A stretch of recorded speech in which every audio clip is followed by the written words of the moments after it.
arday ayaa macallin quraan u dhigayay arday waa taqaanaa macallinkooda in badan way dhibsanayaan macallinkii bay dhibsadeen waxay yiraahdeen macallinkan see uga arsanaa god baan u qodaynaa salligan u dul saaraynaa bay yiraahdeen godkii bay inta qodeen oo ciidii ay ka qodeen meeshii ka qaadeen oo salligii ugu gugleen ayaa xaggaas oo kale laga istaagay macallinkii suu soo socday caadadiisa waxay ay salliga loo dhigay inuu ku fadhiisto salligii buu ku fadhiistay halow bay la tiriyo godkii buu ku dhacay godkii macallinkii lagu hubsaday markii la ogaaday baa la kala yaacay oo xaafadihii loo yaacay nin oday ah oo imaam masjid ah anaa joogay buu nagu yiri waa dhow wuxuu imaam ka ahaa magaalada Raamo anaa joogay buu yiri hadda wuu dhintay Ilaahay subhanahu wa ta'ala ha u naxariisto awlaadi ayada ahayd waxaan u taagnaa buu yiri in diin oo dhan inta looga quustay la soo qabto la yiraahdo warbal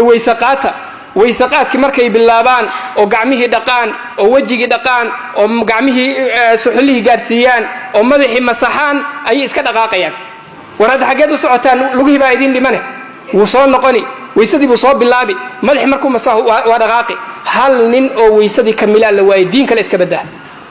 wal iyad billah sidoo kale nin hadda nool oo geeridiisa maqal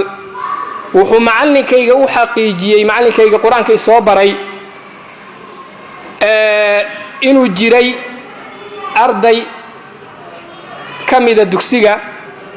oo yar xoog isbiday maalmaha kamida asagii macallinkiisii bay ka dhex godatay macallinkii buu isku taagay waa rag waa kala xoog roon yihiin macallinkii taalka loo qaaday baa dhulka laba looga dhigay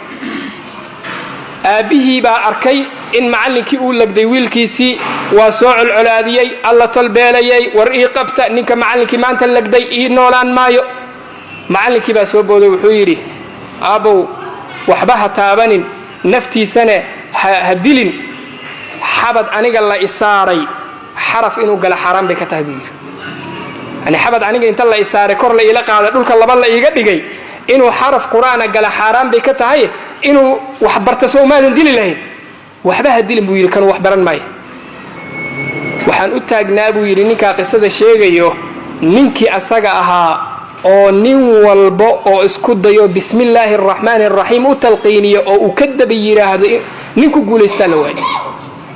yani bismillaahir rahmaanir rahiim baa la karsiin waayay oo loo talqiinin waayay quraan kale iyo faatiha uu ku tukada iska dhaaf